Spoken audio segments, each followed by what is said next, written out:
Hi, man. Hi, Hayden, my little truffle nugget. That's not even a thing. That's not a thing that exists in the world. That's how I think of you, Hayden. What is a truffle nugget? What is a truffle nugget in your weird little brain? Hayden, when you strip off head to toe naked in front of the mirror and look at yourself, that is a truffle nugget. Okay. Well, I you know what? I'm not sure that I do that very often. But maybe I should, because I haven't encountered a truffle nugget and I need some insight. Yeah, man, get naked, get in front of that mirror, take it all in. You've only got that one bod, one life. You know what? I will. I'm gonna get naked and get in front of the mirror and see what a truffle nugget looks like. Now, look, I'm going to be honest, I'm going a bit loopy over here. We're in some kind of a winter heat wave, which is weird. But the episode we're doing today is about food trucks, which are a big deal in the United States of America, some areas more than others. But I'm wondering, in New Zealand, when I say food truck, what do you think? What's your vibe? Is it when you say food truck, I think of a food truck. It's a truck with food coming out of it. You go up to the food truck and they will serve a particular type of food. You buy that food and the food comes out. I don't know what you think this country is, man. We have food trucks. Like the first one of these was like basements, and we don't really have basements. But we have got vehicles that food comes out of them. There's one across the road right now. It's a ramen truck. It's very delicious. It's called Miso Ra. I'm David Farrier, a New Zealander accidentally marooned in America, and I want to figure out what makes this country tick. Now, as Hayden just said, yes, New Zealand does have food trucks. We have a lot of food trucks. Although I'd hazard a guess, they're less ingrained in our culture than they are in the United States. Recent figures here have food trucks approaching $3 billion in annual revenue, with steady growth expected in the coming years. People love a food truck. It's delicious and accessible and brings a community together. And generally, cities are becoming more friendly towards them because it's an expected part of the culture. But while they have lower startup costs than a full-blown restaurant, that doesn't mean it's a walk in the park. But what the hell do I know? Later on in today's episode, we're going to be joined by food truck icon and all-around nice and thoughtful guy, Roy Choi, the Korean-American chef who created a food truck selling tacos like you've never had them before. His story is a fascinating one. We recorded with him last week, and I'm very excited to bring you that interview today. So, prepare to have that hungry belly quelled by the wonderful treats of your local food truck, because this is the Food Trucks episode.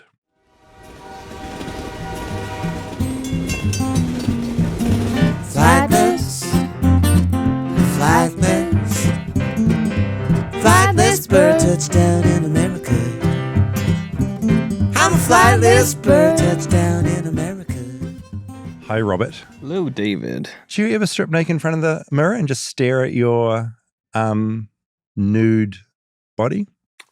Do not. Food for thought. Some quick admin Pun at the top. intended. Pun intended. Not at all. No puns I do. Unlike you, where every pun is intended. Food truck for thought. Jesus Christ. I'm never making a pun on purpose. Always accidental. Yeah. Just quickly, some admin at the top. If you are a Patreon member, we're going on tour very soon. We're doing Salt Lake City. We're doing Austin. We're doing Dallas. If you're a Patreon member, we're going to be doing some little meetups in each city.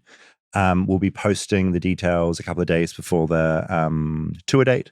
So join us, patreon.com/flightlessbird. There's a lot of fun stuff going on over there. We do bonus weekly episodes. There's bonus posts. There's ad-free episodes. All Feet that stuff. pics.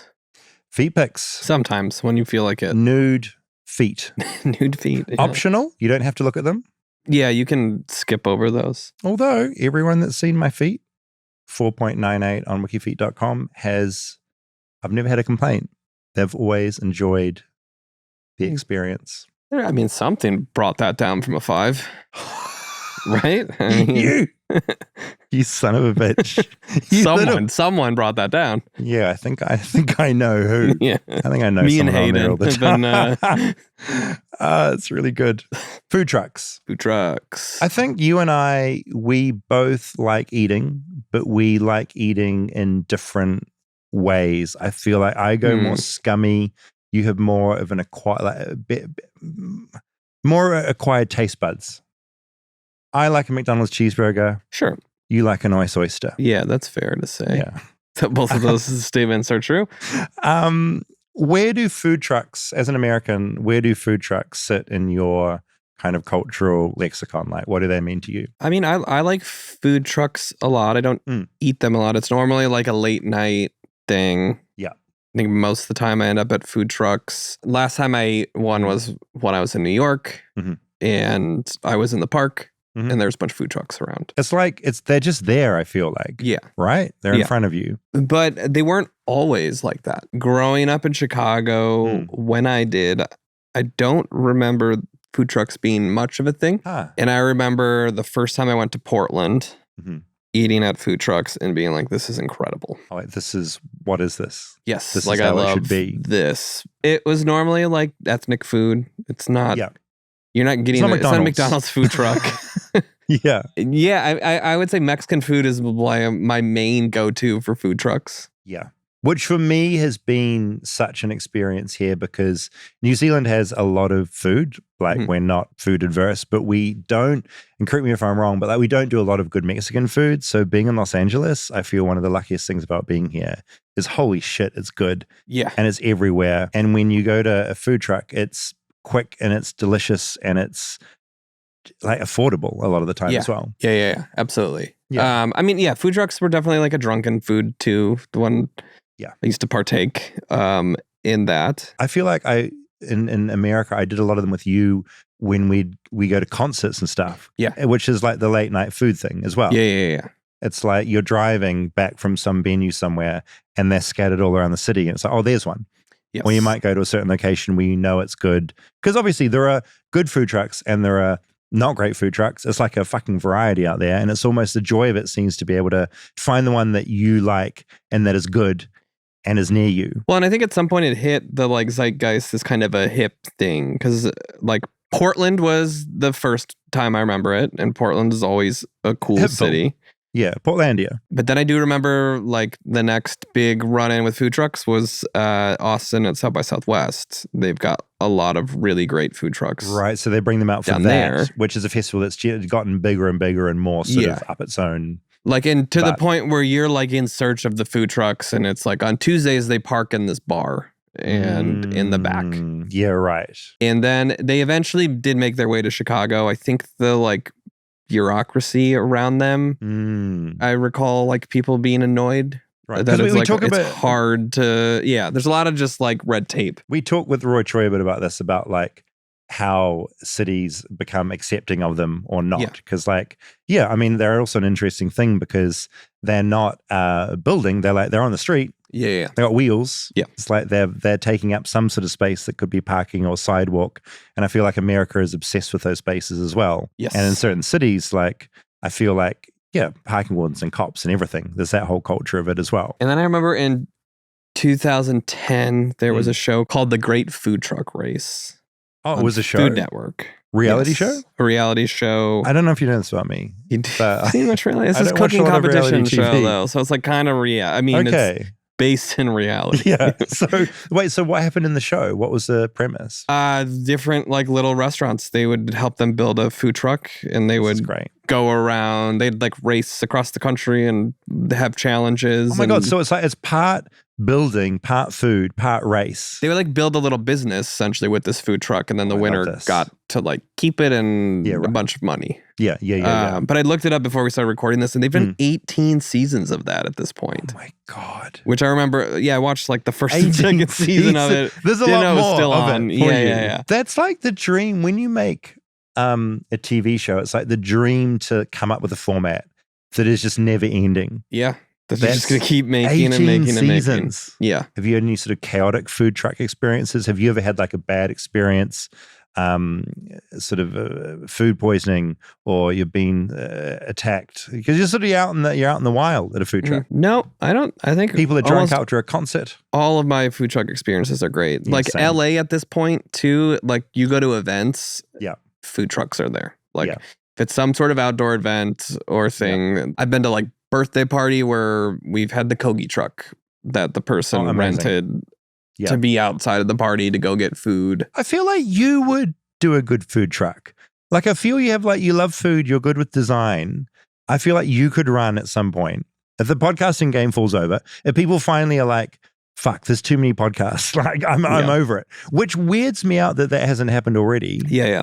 I think you could do a really good food truck. I get Calvin in there flipping some things. I mean, we just did the breakfast at the preschool, and how did that we're go? making breakfast tacos. See, this is prep. This is great. The other dad and I got very competitive about dads. it. Where like we got a bad state, like in the corner away from things, and we're sharing the grilled top with someone that took it very seriously, but then that made us get more into it. It turned out good though. I mean, we made... It's amazing. Yeah. Did you make a new dad friend in the process? He was already a friend. That's why we teamed up. Oh, that's so nice. The food industry is tough. It's very tough, which I have a ton of respect for. I mean, food trucks, people that own food truck businesses. Totally. I just raised like, the fact that you could like magically just do it. It's like fucking hard. It's very hard, and I don't think it's got a huge success rate. Like I know plenty of chefs that have restaurants, and I don't think it's easy. It's not like they're all like, man, I wish we could go into the chilled out world of the food truck. I think it's that funny thing where as chilled out world of restaurants at all. Like, it's that thing, isn't it? Where as someone that goes and eats, you're having the most chilled out experience you could have. Like you're sat down in your butt, someone is bringing you food, sitting outside a food truck, delicious. Other side of it, like chaos. Yeah, like I think I could help like figure out a cool restaurant and place to be in, but the ins and outs and the days and the day to day of that, and just like even I think a really killer restaurant struggles completely a lot. So I don't know. That's a wild thing. This is maybe a tangent we don't need to put in, but am I right in thinking there was a headline about some food truck? There's been a scandal recently. There was like a food truck and it was like $1,500 meals or something. Another like Hubert Keller had a $1,500 burger. It was the most expensive burger. Sorry, not a food truck. I'm talking pop-up. So an international... Oh, NoMa. You're talking about NoMa. I'm talking about NoMa. Yes. So this is news. So I'm not a food guy. Okay, so NoMa is like a really incredible restaurant in Denmark. Okay. That is like known to be one of the best restaurants in the world. Okay. We like them. They do good food. But I don't know if you would say, I haven't been there. I haven't been there. They're known for good stuff. Yes. They've come to America. They've come to LA. They're doing a pop-up in Silver Lake for like 3 months. Okay, which is sort of in our like neighborhood. Their whole staff over. Right. American dream. Like, we're going to LA. I have known some people that know them, and like they were losing money to be here, but they put up, it's like $1,500 per person. I'm just reading it now. For 3 months, and it sold out like instantly. Like when they went on sale, I went to look at it, and within a minute and a half, the like 3 months fully booked. Gone. Yeah. But then it came out that the head chef, Renee, like videos resurfaced of how toxic of an environment. All right, being horrific to employees, etc. Yes. Right. And I don't know like enough of the details about it other than that, but he stepped down. Like they had a bunch of sponsors pull out. Like MasterCard was sponsoring the dinners here. Oh my God. They pulled out. If MasterCard is sponsoring you, you know that you're like doing a good thing. When they leave, and then it hit the like climax of it is he stepped down as the chef. After the like first day that it opened here. That is sort of like the perfect chaotic food scandal. Like it sounds like it's awful what he did, but that is like coming to LA was a bad move for them. Apparently. He's wishing he never decided to come to LA. Yeah, I don't know. I mean, maybe the standards are just as I wonder what cancel culture looks like in Denmark. Like if somehow totally LA being part of it. I don't know. I've read a bunch of the like statements from NoMa too. Before he even resigned. It was just like we knew that this was an issue. We've like since put things in place and improved, and no longer this way. It still was a little bit of like PR crisis response. It seemed like. Yeah, right. I also think when you do like when your headline is like $1,500 tickets, no matter how Yeah. good the food is, a lot of the public, it's instantly kind of against you. You're Yeah. kind of like, there's an attitude like, oh, come on. Yeah. You know? There's a point. I don't think it was a cheap meal in Denmark either. I don't think they came here and And threw it up. were like, let's gouge Americans Yeah. in LA. Oh my God, $1,500. It's insane. Yeah, I don't know what the aftermath of it's been either. Right. I don't know. Like, even the statement when he left was just like, he's stepping down. I don't know who's taking over. It's all a big murky mess. Yeah, I'm sure the answers are out there. I haven't been for following it that clarity, closely. It wasn't a food truck. I just got confused. It was a pop-up. Well, the other thing is like that took over social media like crazy. Like it was, I follow another chef who he's doing a panel at South by Southwest this week about it. And he was just like, is anyone else, is their algorithm just like completely getting swallowed by the NoMa Scandal? Because like not getting any Epstein stuff, not getting any of these other things. It's just all NoMa. It's like Trump didn't need to go to war with Iran to like cover up Epstein files. NoMa just didn't happen. Just NoMa was happening. Because my Didn't need algorithm to start a war. My algorithm the last like 2 weeks been all NoMa and Survivor 50. What's amazing about that is my algorithm has been neither of those things. Well, okay. It's not yet. I mean, your phone's out, right? oh god, it's coming. It's coming. I'm gonna start forwarding you them too. It's so true. We didn't go to a $1,500 outing. No. We took it for this episode. So we're going to get into the Roy Choi chat soon, but Rob and I very briefly went to Leo's Taco. We decided we've been there before after some shows. It's friggin' delicious, so we called in. Leo, well, we didn't want to get yelled at by people for not visiting a food truck on this episode. It would be like Wafflegate House. Yeah. Wafflegate. Waffle House Gate. Waffle House Gate. Waffle House Gate. It'd be like doing an episode on Waffle House and not going to Waffle House. Who would do that? No one. That is a psychotic thing to do. Or a Lord of the Fire Rings them episode immediately. without watching Lord of the Rings. How could you? Like, Exactly. I'd turn that podcast off instantly. I'd never listen or respect that host again. Yeah.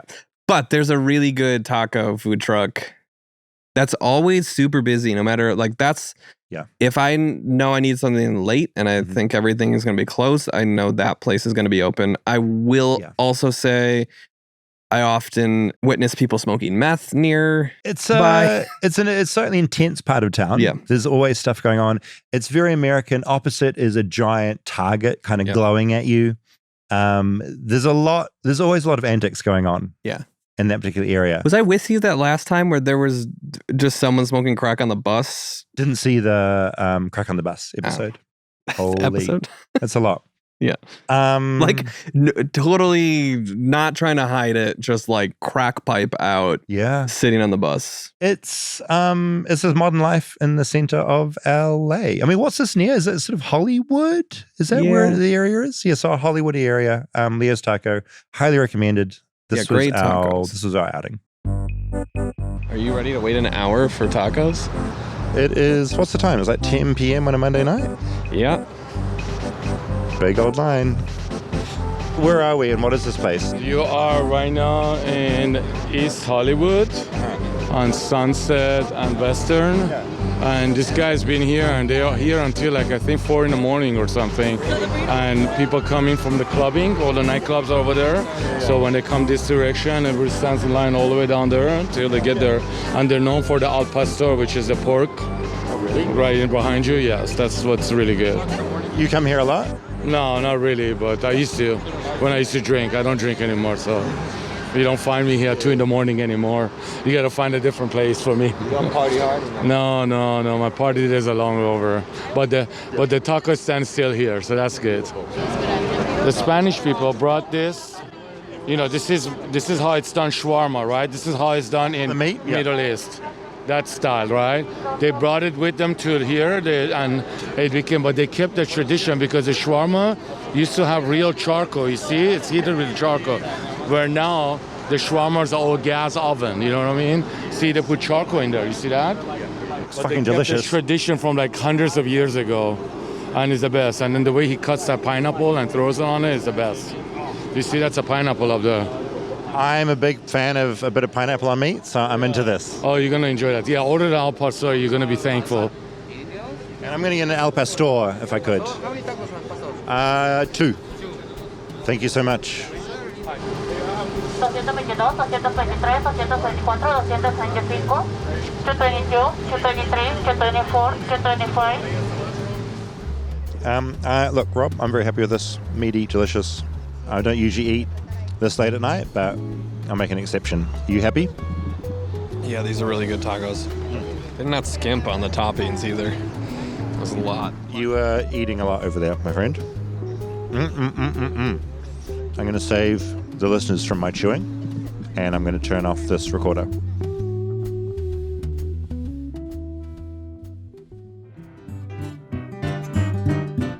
Stay tuned for more Flightless Bird. We'll be right back after a word from our sponsors. Support for Flightless Bird comes from Shopify.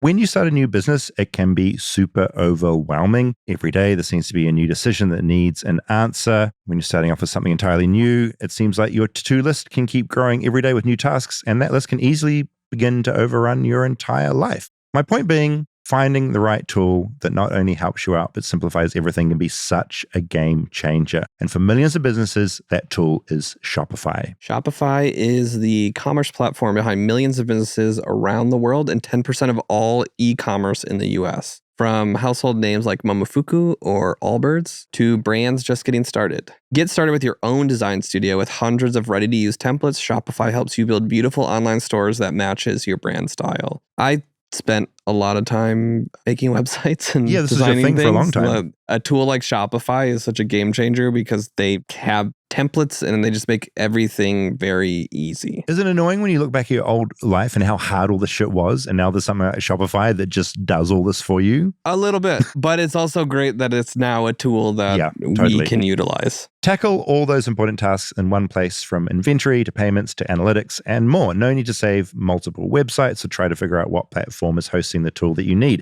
Everything is all in the one place, making your life easier and your business operations smoother. Start your business today with the industry's best business partner, Shopify, and start hearing. Sign up for your $1 per month trial today at shopify.com/bird. Go to shopify.com/bird. That's shopify.com/bird. Support for Flightless Bird comes from Pesty. Now, recently, I've had a bit of a DIY project in my apartment. I have no air conditioning in my building. And look, it's a simple DIY project, but it's been really good. I've got mobile air conditioning units in. I've had to fit them in the window, seal windows off, install these air conditioning units. I'm now feeling cool and refreshed, and I feel really satisfied in what I've done. Well, and the other DIY thing you've been successful with is pest control. You've had those cockroaches and those flies and all that stuff infested in your apartment. My apartment sounds so horrible. It kind of is. Like, I've got the air conditioning out and the cockroaches, they come up from the ground and they come into my apartment. We live in LA. The climate here is pretty good for bugs. Yeah. So of all places that needs control with pests, we're in a spot. I needed pest control, and I now have Pesty, and it is helping me out a lot. With Pesty, you can get started at just $35 per treatment with a customized plan based on your location, bugs, and climate. For me, the climate's very hot, the bugs are cockroaches. And with the DIY kit, there are no strangers in your house or appointments to make time for. You can do it all yourself. Pesty gets rid of over 100 types of bugs, from spiders to ants to roaches and scorpions. I have been finding black widows in my driveway, so I have started using Pesty and I get rid of them. Pesty offers a 100% bug-free guarantee or your money back. If the bugs don't go away, you'll get a full refund. And that kit you get includes a sprayer, a mixing bag, pesticide gloves, and instructions you can complete in less than 10 minutes. So if you're like me and you hate doing DIY, this is the thing for you. Keep bugs away with Pesty. Go to pesty.com/bird for an extra 10% off your order. That's pestie.com/bird for an extra 10% off.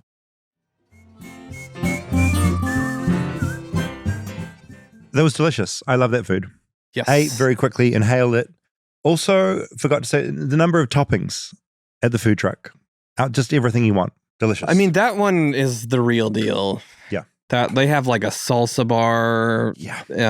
Yeah. It's very lit up. They had like a storage truck next to the truck that they had like extra supplies and people in like a break room. Yeah, essentially, it's in a parking lot. and it's lit, but there's like little tables, and you just end up sitting next to a whole bunch of random people that are out for a variety of reasons. Like they're there for like a million reasons, and you're there, and it's delicious. Yeah, it's very kids, adults, very LA. One thing I like about LA, and it's that it's like everyone is out late, like old people, kids, like everybody is just out and about. It's really fucking great. Yeah. New Zealand tends to go to bed. Everyone's in bed. Gonna make a sweeping generalization here. Okay. By about 9 p.m. Everyone. Like everyone. So you don't have like bars that are open late? No bars out past 9. No, there are bars, but like what's your like closing time at a bar though? Look, I feel it's, I feel it used to be 2. Yeah, 2 a.m. is like normal. But generally, a lot of restaurants and stores will shut a lot earlier than they do here. And so generally people earlier go... being what time?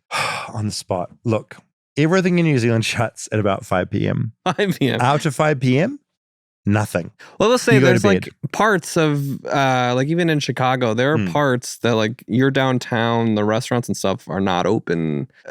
Parts of downtown, they're not open super late. Or like the suburbs, there's certain suburban areas. Yeah, so that image you have of suburbia, that's the entirety of my country of New Zealand. 5 o'clock shut. Go home, watch TV, watch some rugby. More the like office areas of cities, I feel like do that. Because there are definitely parts of downtown Chicago that are open very late. Stay alive. Yeah. In New Zealand, we don't have that. No. No, all shut. Yeah, okay. So, and I won't hear any different. No, okay. No, everyone's in bed early. Okay. Now, how the heck did we get Roy Choi on our tiny podcast? Because I love this man. Yeah, so Roy is a friend of mine, and I texted him and was like, hey, we're going to do a food truck episode. I feel like there'd be no one better to talk to but him. Yeah, amazing. He started Kogi food trucks. Which is a huge deal. Yes. But we'll get into that. Name. We'll get into that. Tacos Por Vida is his like new taco thing. He's got a really incredible restaurant in Las Vegas called Best Friends. That last time I was there, I went to. Not related to the animal sanctuary in Utah, which we did an episode on. Very separate. It's really cool. You like walk in, the reception area looks like an old supermarket. Oh, I like this. And then you're kind of like brought into this giant dining area. One thing I do find with chefs and people that love food is they are not, content's the right word, but they're not content to just do one. It's like they've got so much of a creative brain, they've got to do this thing and this thing. Well, I don't know if that has to do with the business stuff we talked about earlier too. If like, they have to actually stay afloat. Scale it, that's hard to make money. Maybe. Yeah. Because I know like Kogi now has their like sauces in supermarkets and right. It's not just like let's put more food trucks out there. It's and sling more tacos. Well, despite having a million things on, he still came and talked to us on a weekend, which I find kind of incredible. Yeah, we were very lucky to have him sitting on the couch with us. This is Roy Choi. My name is Roy Choi, and I cook. I cook for the streets. I cook inside of buildings, but I try to feed the people of Los Angeles and Orange County. We're going to be talking about food trucks. That's sort of the entire reason you're here, but I'm sort of wondering how you got into food in the first place. It's one of those things where there was never really a beginning or end or a middle. It was just always there, So it's kind of like, if you're born into a skateboarding family or you're born into a rock family, or your parents were artists. It was one of those things. My parents, if you can imagine, if my parents were artists, but instead of being artists, they were cooks and they were food people. And what I mean by food people is we ran restaurants, we ran food stores, but also in our off time, all we did was food. So 18, 19, 20 hours a day during work time, it was all food. Running the restaurant, opening the restaurant, cleaning the restaurant, working with purveyors, paying bills, all that. And then the days off, you would imagine we would kind of shut that off, but instead we would go the food.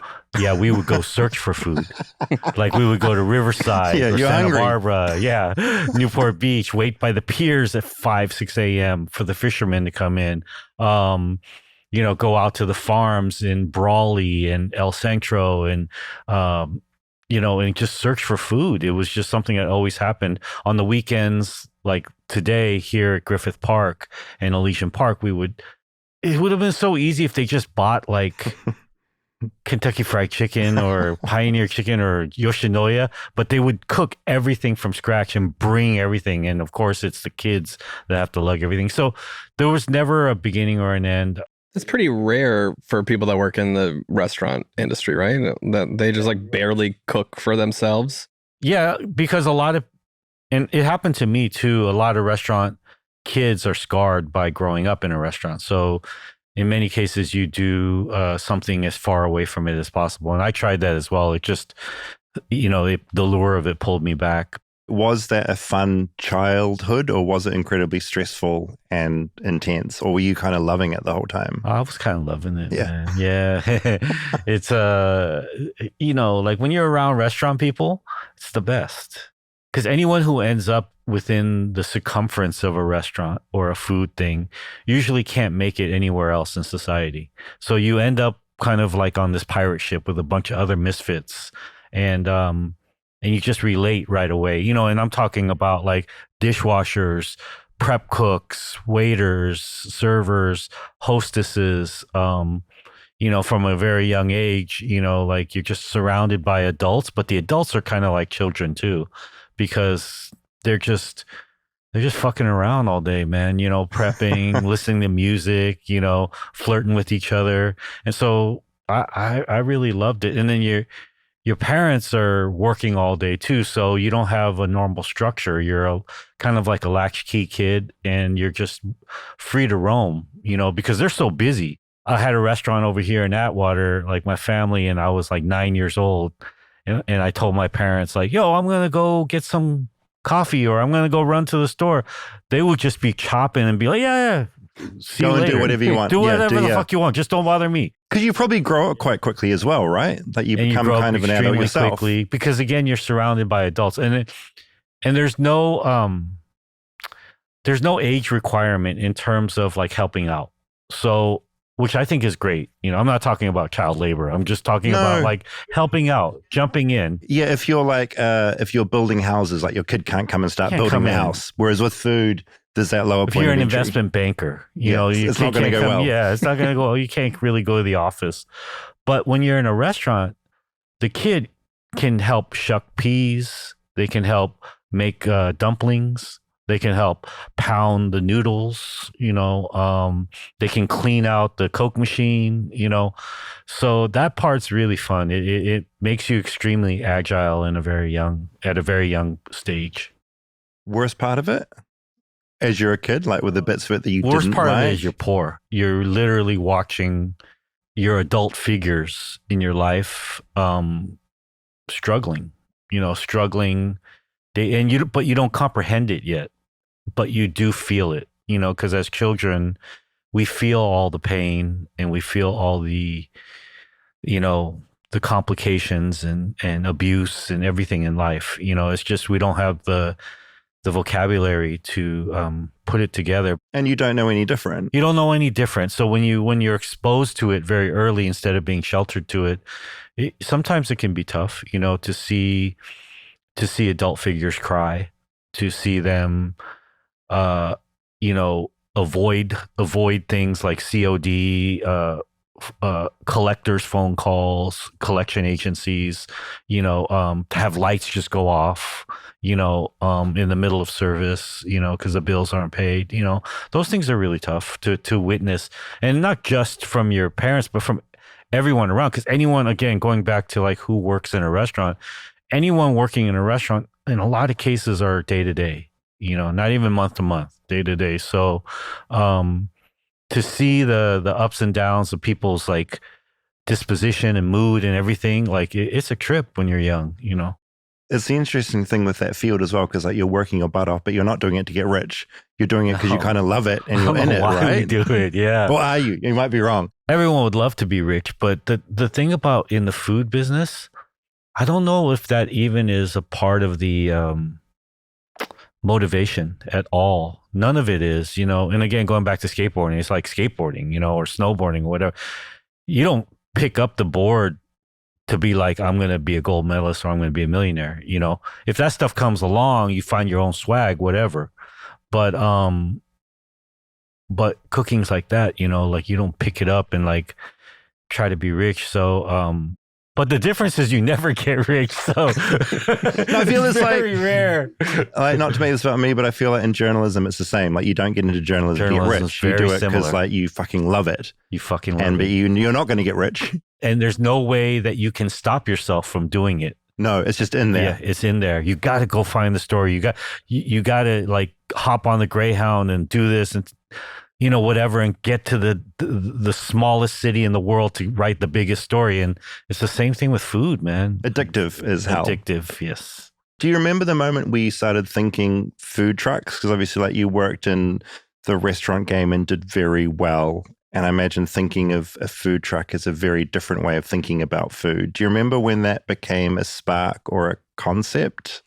Yeah, it didn't become a concept in terms of running it until Kogi happened, which was 2008. But that doesn't mean that that's the moment it entered my life. It had been a part of my life, my whole life. I've been exposed to it since I was a child. I was very young when I was left alone.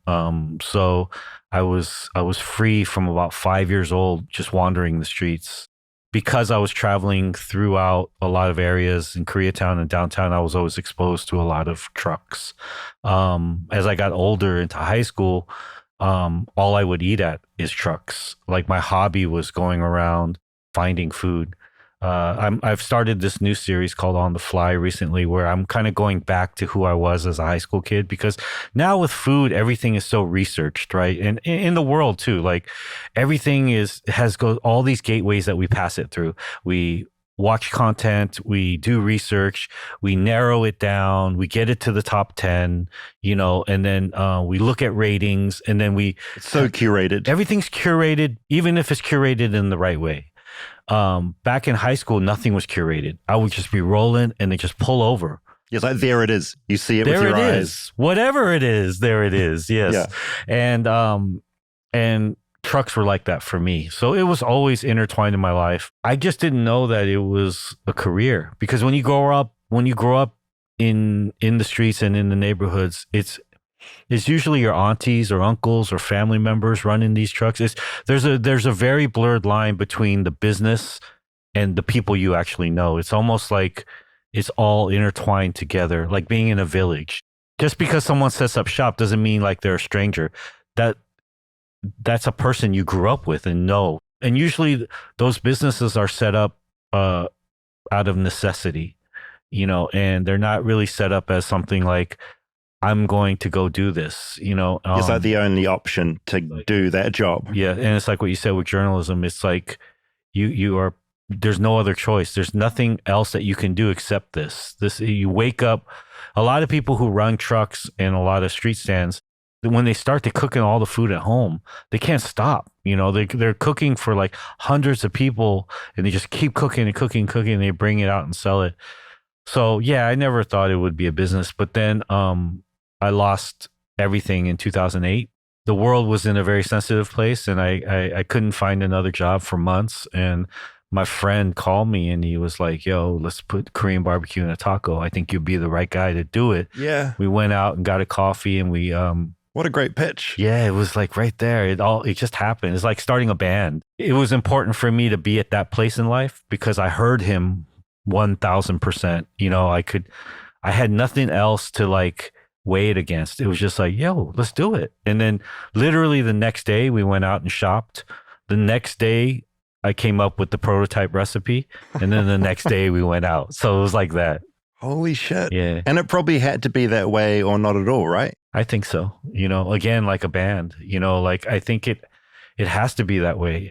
You kind of sometimes have to start before you know how to do it.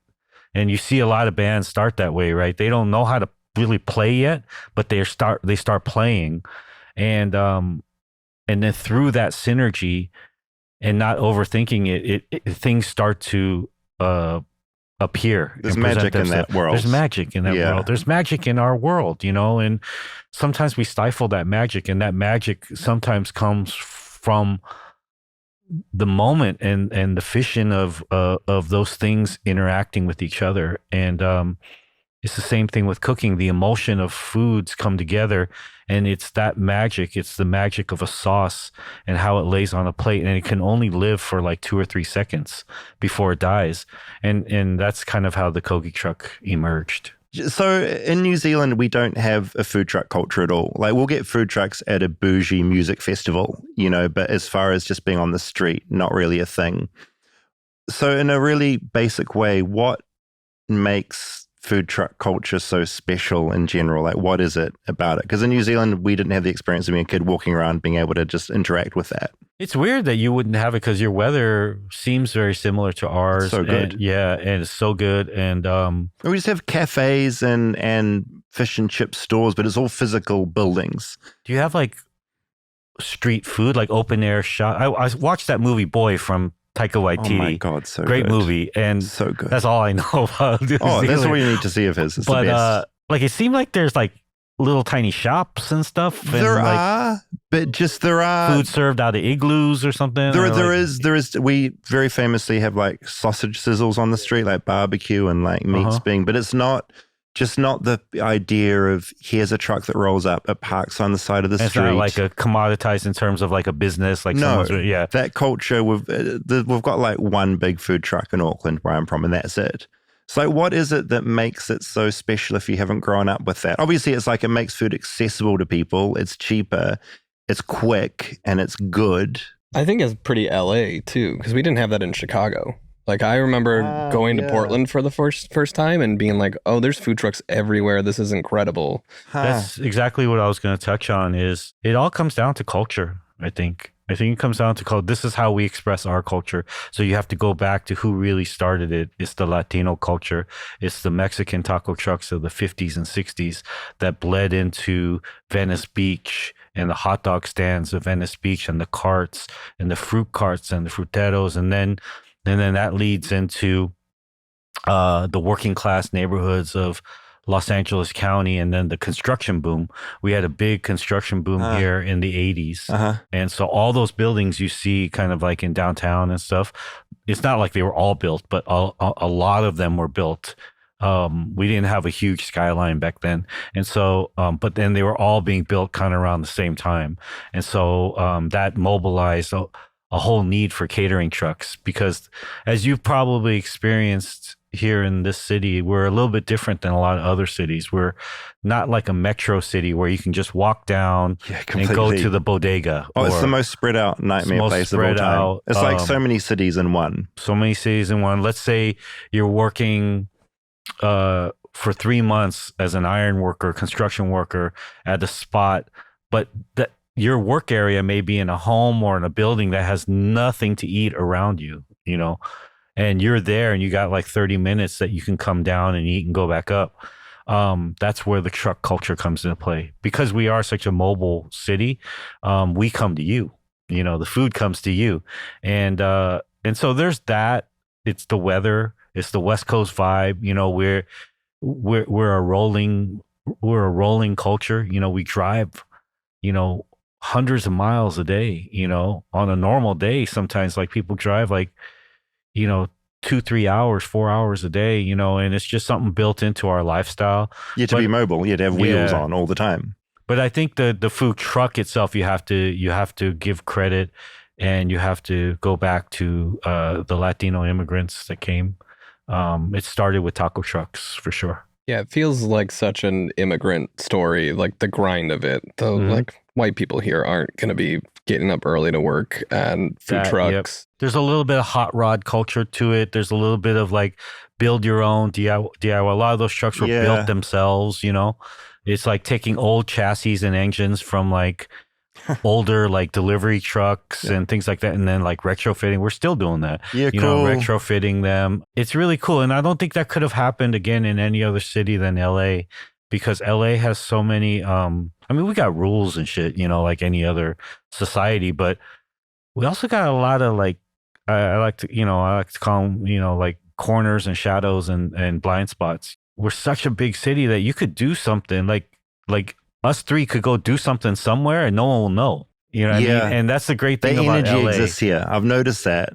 And that's kind of how food trucks started, and like street food starts is like you just kind of post up, like for us, even us as the second generation of it, our first spots were like in empty parking lots next to railroad tracks, warehouse districts, and like there are places like Vernon, Huntington Park, Commerce, like warehouse districts, factory districts that were closed during the day. All these places that no one is around. And luckily we had technology, social media to pull people in. But even if we didn't have social media, I think we would have been in those spots anyways. Well, you know the city so well. So yeah, you probably know those places to go. Yeah. Stay tuned for more Flightless Bird. We'll be right back after a word from our sponsors. Support for Flightless Bird comes from Helix.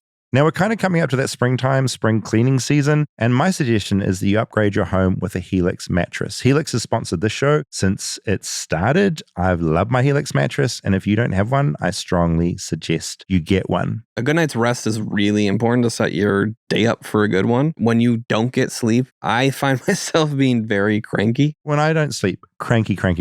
So that's why a good mattress is important. You don't need to be tossing and turning on a mattress that's not suited for you. So a sleep study that Helix ran found that 82% of those involved saw an increase in their deep sleep cycle while sleeping on a Helix mattress. I have found that myself since I've had it. Big fan. I also have an annoying back, and Helix has been really good with that as well. It's also the most awarded mattress brand, tested and reviewed by experts like Forbes and Wired. And they offer free shipping and seamless delivery, delivering right to your door with free shipping in the US. The other great thing is the Happy with Helix guarantee. You can rest easy with seamless returns and exchanges. The Happy with Helix guarantee offers a risk-free customer-first experience designed to ensure you're completely satisfied with your new mattress. Go to helixsleep.com/bird for 20% off site-wide. That's helixsleep.com/bird for 20% off site-wide. Make sure you enter our show name after checkout so they know we sent to you. helixsleep.com/bird.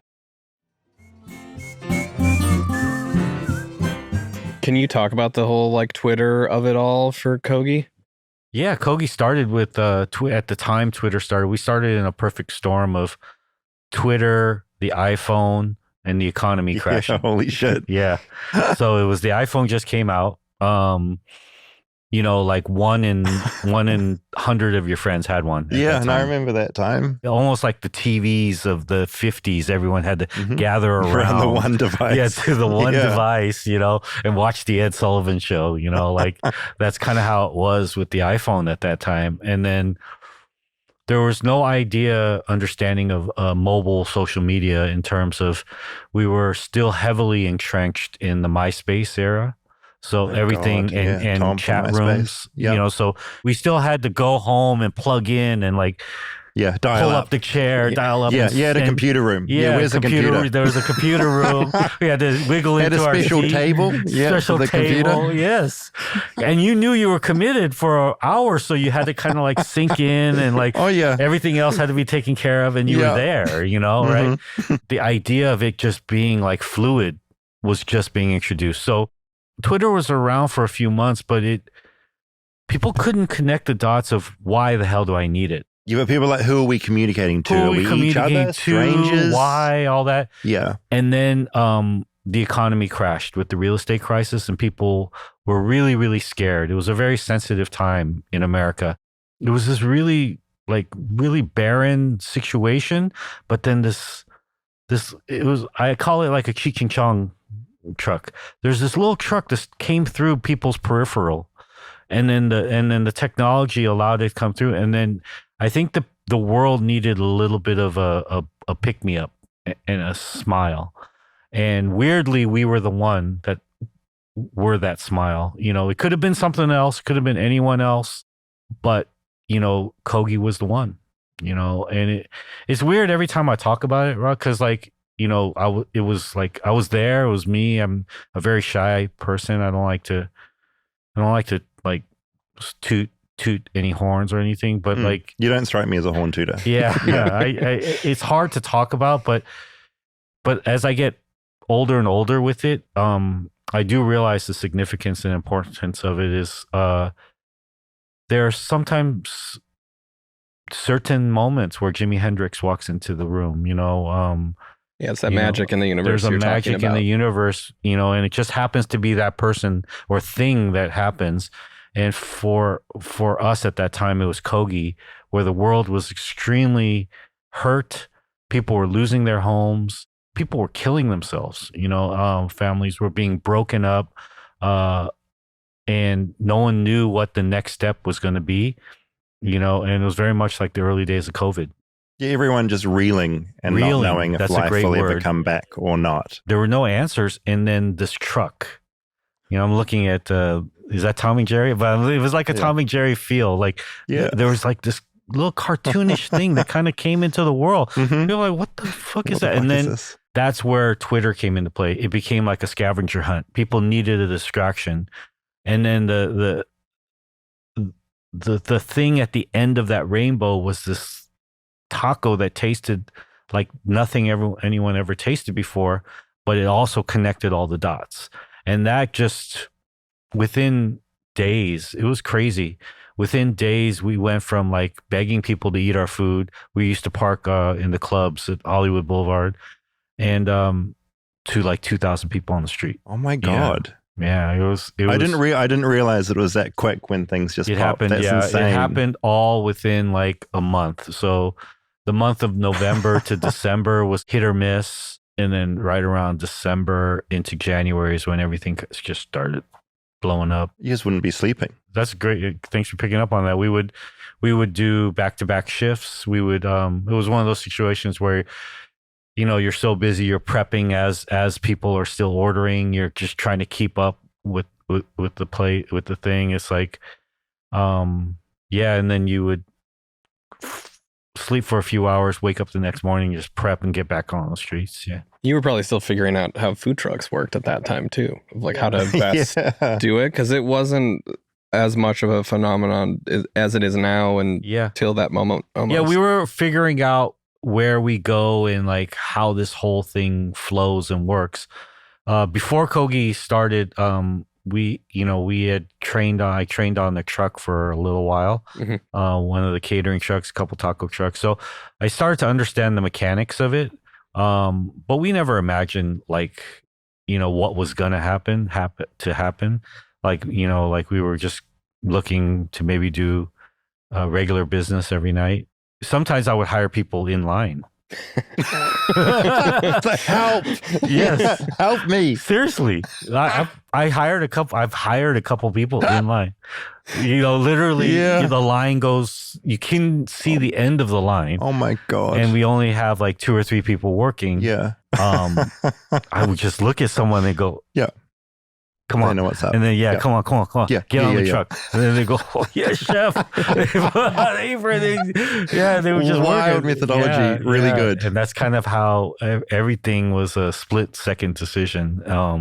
Wait, what was a beautiful time, man? I miss that time so much. Well, that probably answers my question. What was the combo of fun versus this is really fucking stressful having 200 people there waiting? Oh, it was never stressful, man. Yeah, cool. Just joyous vibe. Bro, it was like Led Zeppelin, man. It was just the first 2 years was just, it was the best, man.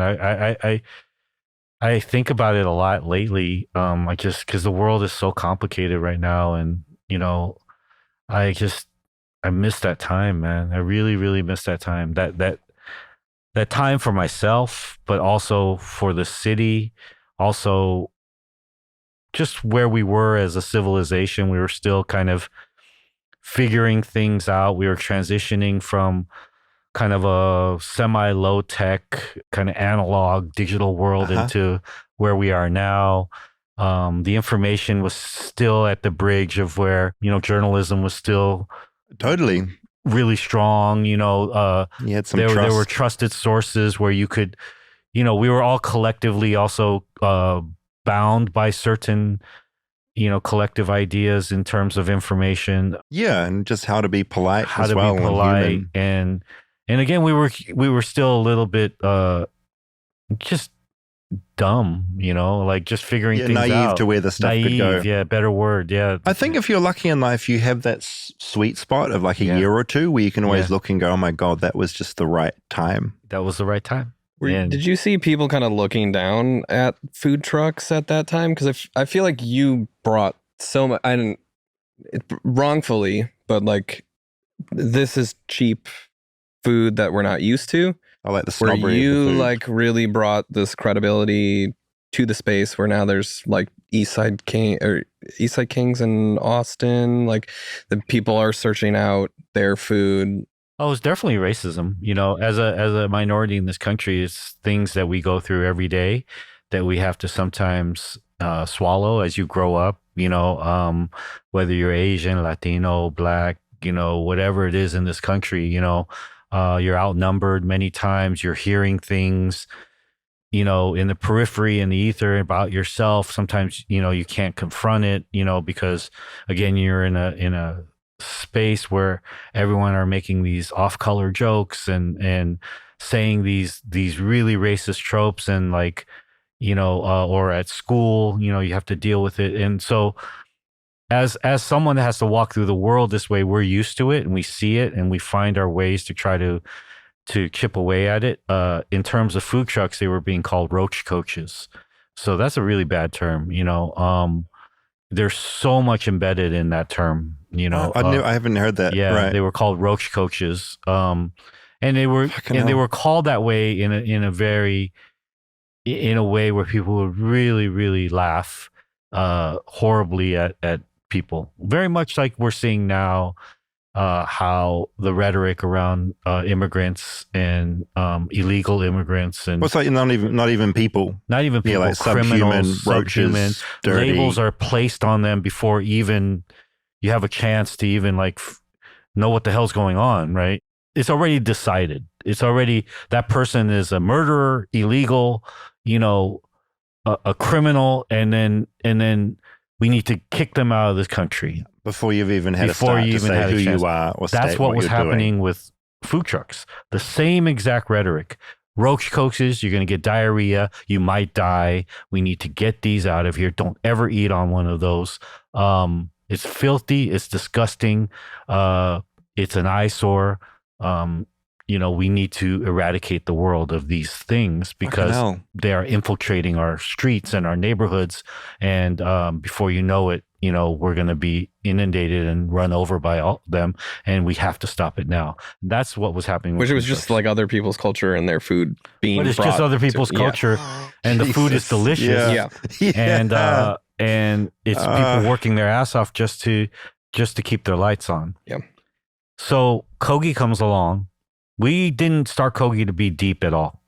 We started Kogi to make $800 a night and get phone numbers from the club. That's how everyone starts, right? That was the business plan. Yep. That was it. There was no deepness in anything. But I think that's what allowed us to get deep, is because we went in with such naivety and short-mindedness, and we just were open to whatever was going to happen. And what Kogi did was it changed the vocabulary and the attitude around that labelization of a roach coach, of dirty, of looking at other humans and saying they're beneath you or less than you. Kogi all of a sudden took that word roach coach, turned it into gourmet, right? So that same truck now became gourmet food trucks instead of roach coaches. Language has such a powerful place in our world, as you know, as a journalist. Like, it can completely shift how people look at the exact same thing, you know, and then it can change the whole course of society by changing that word. So you change the word from roach coach to gourmet food trucks, it changes the whole trajectory of everything. The industry becomes $1 billion industry. Cities like Austin, Washington, D.C., Portland, Oregon, and just multiple cities all throughout the country start to have food trucks. Cities like Chicago, which are notorious for not having food trucks because of the mob ties of Al Capone and going back into controlling all aspects of commerce and food. And there were all these draconian laws that wouldn't allow you to have certain things because all those had gateways and controls all through the underground. Chicago went back and started to change all these things. Amazing. Yeah. So because, you know, the world was changing and cities had to change with it. And this was all happening quickly, relatively. This all happened in a year. That's insane. I didn't know. This is it blowing all my happened mind. in a year. That's how it So went. from 2000 up to 2008, end of 2008 when we started, Roach Coach, Rhetoric, Dirty, Diarrhea. By 2009, gourmet food truck, billion-dollar industry, cities around the country changing, England getting on board, Australia getting on board, Poland getting on board. Huh. Jon Favreau getting on board. Yeah. That guy. Yeah. I remember watching that film in New Zealand. You can, consulted on that whole thing. Yeah, So based on your chef, shit. Yeah. I saw the poster for New Zealand. Every country had a different poster. It was fun. Totally. Yeah. But yeah, that all happened. That all happened in a year, and it hasn't looked back. And it filled a void of like beyond just the food. I think it created a bridge of culture for people to love each other a little bit more in a way that they didn't know they could. Office workers going down and having a moment for themselves at a food truck. People in neighborhoods coming out of their homes and meeting their neighbors, looking at things. A lot of people going to neighborhoods they normally wouldn't have gone to and standing for 2-3 hours. We brought a lot of people together because the waits were really long, and the people coming to eat the trucks were all kind of a similar spirit. So they were all there for the same reason. It was very you suddenly got something in common with all these people that you thought you might not have. It was very early Burning Man, before it turned to shit. Yeah. It was also so much more accessible too for different socioeconomic classes of like, I can have good food at a reasonable price now. It was a gateway. It was also brought generations together, from grandpa, parent to kids. I like to look at Kogi as all the nuances, individual people that were lonely, and needed a place to go, or maybe not lonely, but just needed some time for themselves. Kogi was a sanctuary for that, because in that first year, you could put on your headphones, go wait in a Kogi line for 3 hours, read a book, talk to the person in front of you or behind you. It was like waiting in a line for a ride at Disneyland, but it wasn't aggro. It was extremely loving and caring, and you chose to be there. That was the difference. I think that's the number one characteristic of the Kogi line, is that everyone that was there chose to be there for 3 hours. You see that in anime culture, comic book culture, Completely. right now in K-pop There's culture. community in There's that a community queuing. that's built, yeah. And it was really beautiful, man. I miss it so much. You're doing Por Vida now, right? Yeah, we do Tacos Por Vida. That is an offshoot of Kogi. Kogi's always been, and it kind of shows in a way where society and the financial society continues to falter and go for us as people, because Kogi's always been a very affordable option. It's been a cornerstone to our business to be the entry point for anyone, right? So our food in 2008 started at $2.50, or actually $2 for a taco. Oh shit! It's only $3 now. Fuck off. That's insane. 18 years later. You should make it more. I should. I should, but then it wouldn't be serve the purpose of what Kogi is. For catering, it used to be like someone could get the truck for like $1,000, right? And that was like affordable. But that's like even expensive now for a lot of people. So we started Tacos Por Vida to go back to the essence of Kogi, to take Kogi even deeper. And so like for $500-$600, you can get Tacos Por Vida. So, because the truck itself comes with some built-in costs. So Tacos Por Vida is no truck, grill setup, and and then like if you were just throwing a party for like 30 people, your kid's birthday party, you could.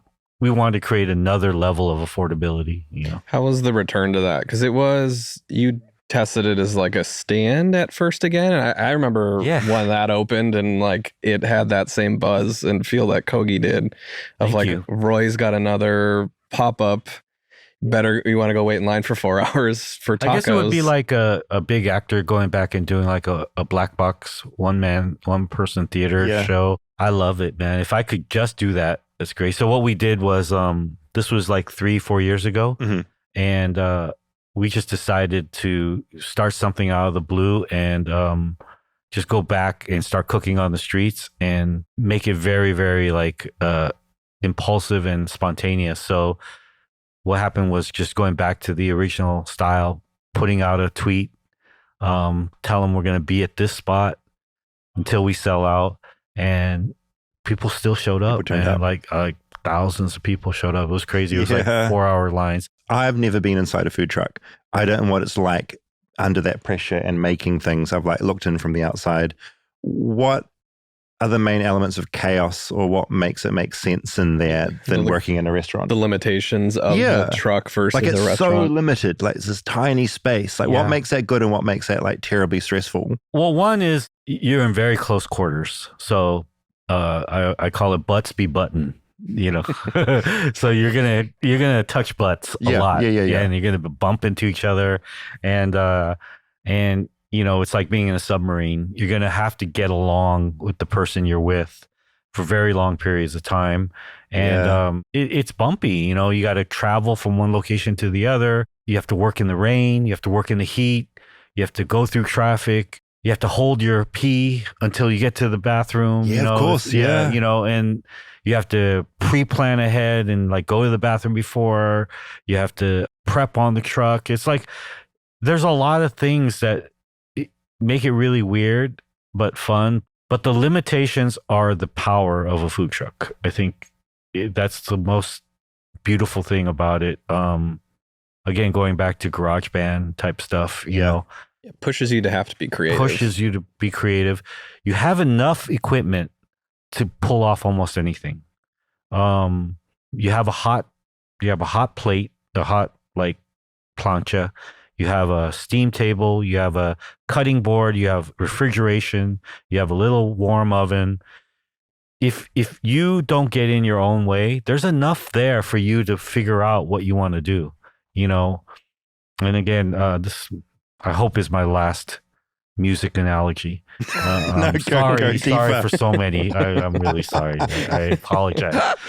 But again, if you just have one small amp and a guitar, like you figure that shit out, you know, you figure it out. Sometimes that might be the best music you ever made in your whole damn career, you know?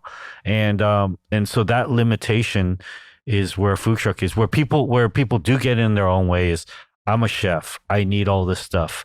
You know, I need all of these bells and whistles in order to pull off this food. Well, the way I look at it is if you don't have those bells and whistles, create a whole fucking different type of food then, you know? Don't create the food that requires bells and whistles.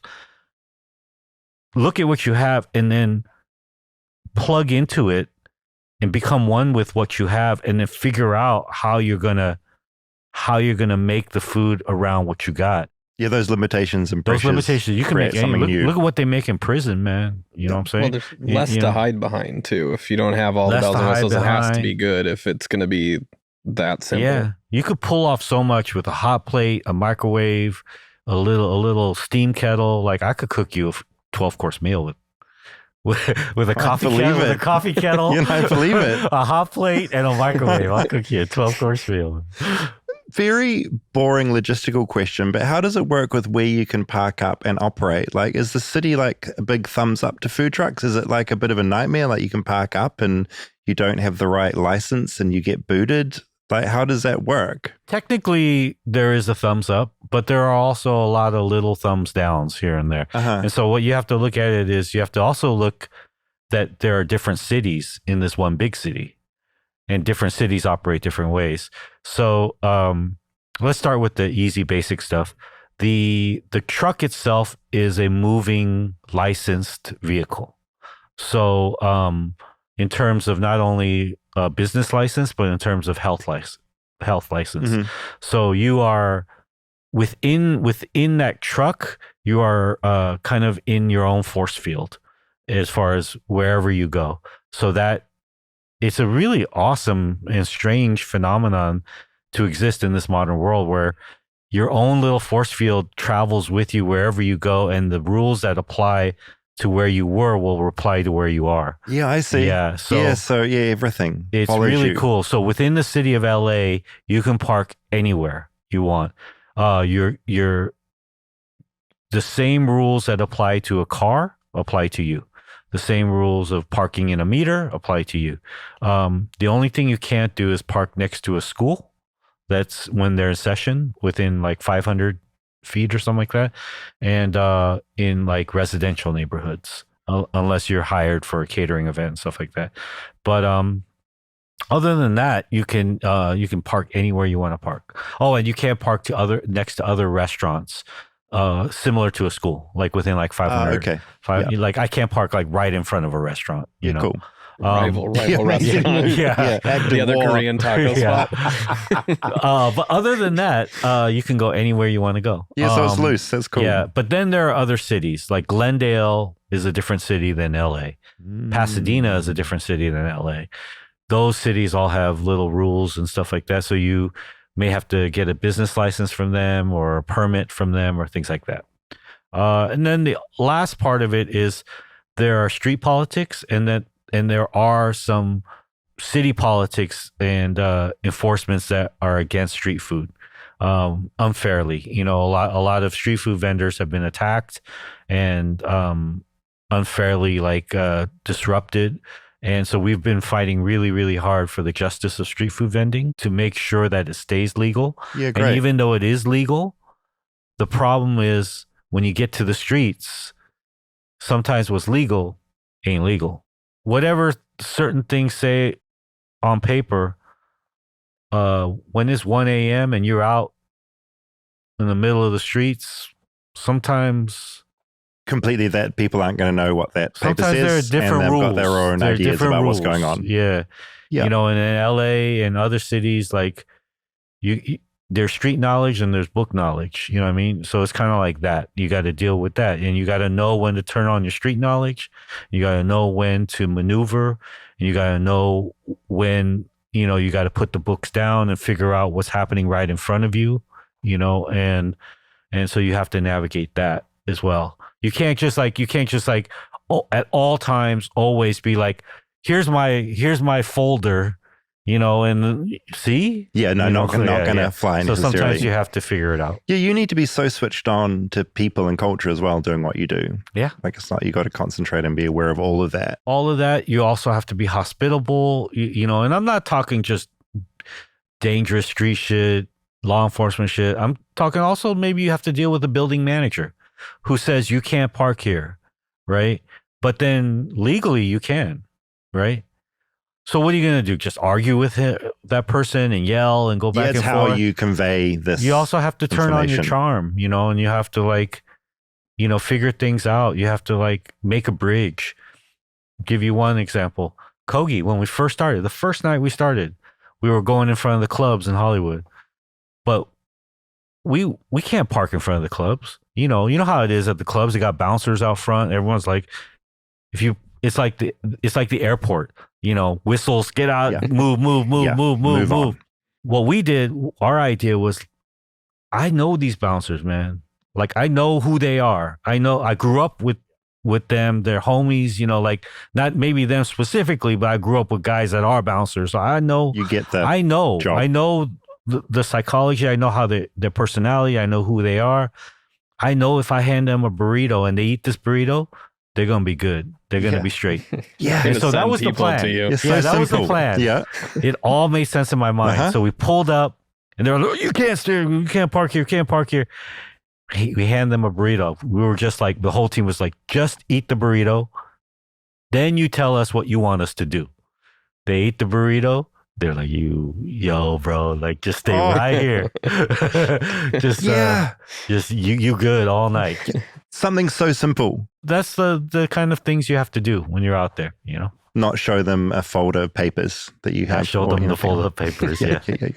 Just finally, what's here in 2026? What's food truck land like out there in Los Angeles? Is it thriving? Is it in between? Is it changes? Is it stale? It depends on what type of food truck there is. Again, Yeah, very broad question. Yeah. I think when you say food truck, and I'm not blasting you, I'm just saying that like anything in life, there are levels and facets to it all. So food truck is not one thing. You know, it's there are taco trucks, there are dessert trucks, there are catering trucks, there are loncheras, there are fusion trucks, there are BDX trucks, there are sandwich trucks. There's all kinds of different trucks, you know, and it depends on kind of like, there are late night trucks, there are drunk after club trucks. There are hipster trucks, east side trucks, west side, each with their own ecosystem. Ceviche trucks, you know, so it all depends on what's going on. I would say taco trucks, marisco trucks, BDX trucks, like those type of trucks, al pastor trucks, I think they're doing great because they're locked in to the city. They're locked into the communities. You'll find a lot of them in the neighborhoods in which those trucks come from. Inglewood, Lenox, Hawthorne, East LA, Boyle Heights, you know, Van Nuys, you know, it's all embedded within it. So those trucks I think are fine. The kind of fusion modern trucks that Kogi kind of spawned, those have really, really been hurting lately, you know, right? Because a lot of people, I don't think it's entirely because the trend changed or the food changed. I think it was really because of COVID. You're here because of COVID. Yeah, COVID fucked a lot of things up. COVID fucked it up because those trucks really evolved into feeding office workers. It became the number one lifeline for the modern food truck. You know, nobody went to their offices for 4 years. A food business can barely last 4 days without business. That just completely obliterated that market. Then you have like kind of like the dessert trucks, ice cream trucks, all those things. Those kind of, they've been struggling. Churro trucks, I think, are holding on. People have moved away weirdly from like shaved ice and soft serve trucks. Those used to be really big ice cream trucks and all that stuff. It kind of, it's not as big anymore, but churros are hanging on. Yeah. We're definitely past the boom, but things are holding on. And just final question, that very first item you made to sell in your very first food truck, was it really just a quick, like overnight kind of like quick invention? Yeah, it was a lifetime in the making that I was finally able to have an opportunity to put together. So the flavors were finally a chance for me to express everything that I feel and that I am. Before that, I would kind of separate being a chef and then my personal life. Being a chef, I was cooking as a chef. And a lot of that is influenced through European technique and standards and knowledge. But not just that, it was also just, I didn't think that the food that I loved or that I truly craved or ate or was in my home, that I could translate that into a restaurant setting. So I would cook restaurant food, and then I would get off the clock, like you were touching on, like we don't eat the same food that we cook when we're working in restaurants. I would get off the clock and go eat the food that I really loved. Yeah. Which is street food. And I just never found the bridge for that. And then Kogi was the bridge. It was like, so the moment my friend called me, we went the next day and shopped. And then the next day when I had the ingredients, I just started cooking. You know, I knew we needed a salsa. And then I was just like, okay, that salsa, it needs dried chilies. It needs to taste like tacos, salsa roja. But then I want it to taste like the first vinaigrette and bite that you get at a Korean barbecue. Then I was thinking there, you know, it has to have a little bit of a mole feel, but the mole could be gochujang, which is fermented bean paste.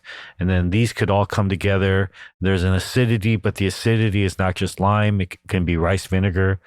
And then there's a nuttiness that's not peanuts, but it could be sesame. So it was like all these things coming together. I feel hungry listening to this. And then it just happened. It was just flowing. And then it was one of those things where you knock it out on the first try. You know, we stuck the landing on the first shot. So doing all that, we were doing it in an apartment kitchen in Koreatown. And then I made the sauce. I made the marinade. We came up with the vinaigrette. We cooked the beef. We chopped it. Before even anyone tasting it, I just put the first taco together. There were like 4 of us in the room, gave everyone a taco. We took a bite and we're just like, fuck, this is crazy. Fucking got it. Let's go tomorrow. Yeah. And the recipe hasn't changed since then, which is crazy. So have you ever eaten at a food truck? I have eaten at some food trucks. I'm a fan of food trucks. I like delicious food quickly. Like I don't like the experience. I'm just a bit ADHD. I don't like sitting down for a long period and being stuck in a seat, and that whole experience I don't love. And the whole ceremony of having to order or talk to a server. Oh, free. If I'm in the mood, but sometimes the procedure of sitting down and then like the ordering different layers and then waiting for the check, and it's all, that my default isn't loving that. You would love Korea. So I've never been. So Korea has a lot of the restaurants, the real restaurants, not the foodie restaurants, but restaurants, neighborhood restaurants, restaurants that you go to, your parents go to every day, and all that stuff. They're restaurants, brick and mortars, everything, all that. But the people that come in, they're ordering as they walk in. Yeah, but it's ordering like a military sergeant. Yeah, 4 soups and they're walking in the door and ordering. Yeah, but everyone is doing that, and then the people working there, it's all built in for that. So then by the time you walk and get to your table, which is only from here maybe to the other side of the room, the food is already on the table. Oh, this is fucking heaven. It's heaven. This is heaven, and everyone's agreeing that that's the system. No one's being Everyone's rude. agreeing this that is that's just the way system. it is. That's the system. Yeah. Oh my God. Sometimes you'll pay before. This is what I'm talking about. Cafeteria. Because that's the other thing. Because there's like, no tax. There's no tax and tip. Oh right? God. So there's no tax and tip. So there's no reason to figure it out after. Yeah. So you walk in and you drop a $5. You yell your order. Yeah. The food hits your table. And then you get the fuck out of there. And you have the most delicious food and you the most could be delicious having. food. You can stay as long as you want. Yeah. But you don't have to. But you don't have to. And then you just walk up and go. But it's really I think we have it backwards here in Western culture because there's so much ceremony built into eating food. I think that the ceremony can come during and after. Like eating at home, the food should just come, I could not agree more. Yeah. I couldn't agree more. All of that. Yeah. And then that sparks everything. Just like, because we do it in a home environment in Western culture. The food hits the table and then everyone shares And then everyone stories. has a nice time and they're chatting and they're happy. It's that Yeah. waiting, I think. It's the waiting, yeah. We love Roy Choi. Yeah, the way he talks about food and just like the soul of cooking, I really, really love. I don't know a lot of food people that are in that world. And so I was just kind of blown away. It's like sort of like combined like knowledge and passion. And it's just in his bones because as like from day dot, he was brought up in that and it's him. Like you can't separate food from who he is. It's the whole thing. And I mean, just the way he talked about kind of the class wars of it too is, I think an important part of the story of food trucks, which maybe we're not supposed to call them food trucks either. No, and also the we were talking about like the roaches and like how Roach coach, yeah. Roach coach. I didn't know about any of that, but just when he was talking about the power of language and perception and all that stuff, that's a massive thing to shift people's perceptions like that. Exactly. To the point we're at now where it's almost for some swung too far in the other direction where it's almost too fancy. Yes. And I think he sits in this, he understands like both those worlds perfectly. Which, I mean, there is like, that is what's really awesome about LA. Like you've got those, not just food trucks, but you've got the like just tents up in a parking lot.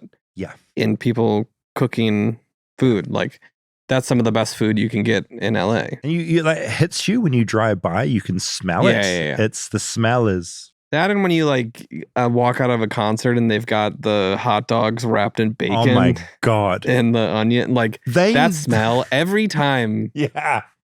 Walking out of a concert in LA, almost every single concert, they're just lined up ready to sell hot dogs. It's a joy. It's an incredible array of bootleg t-shirts from the show. Yeah. Because they know that the merch is expensive. And then outside, they know that you've been spending like the food costs a lot inside. Yeah. You're probably hungry because you've just had some like tiny, terrible like fries. Or if there even is food. If there's even food. They know everyone and there's drinking. They want to spend a couple bucks on a hot dog wrapped in bacon. So good. The smell is incredible. If you have any food truck stories flightlessbirdchat@gmail.com. I'm sure you're sick of me saying that email address by now, but would love to hear from you. Maybe you have a food truck. Maybe you've got a recommendation in your city or town. Would love to hear from you. I mean, the one thing that we didn't bring up was the Kiwi food truck that showed up outside of our show in Denver. Oh, hell yeah. Hap and his ice creams. Yes. Oh my God. Happy Cones? Was that right? Happy Cones. Happy Cones. Yeah.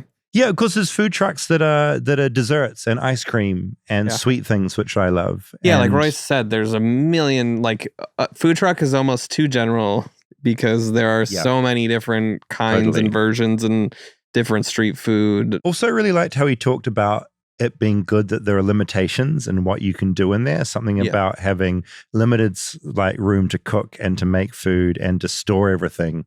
And that somehow leads to really fun flavors and treats and everything. Have you seen Mateo's matcha? Oh, okay. We need to talk about this.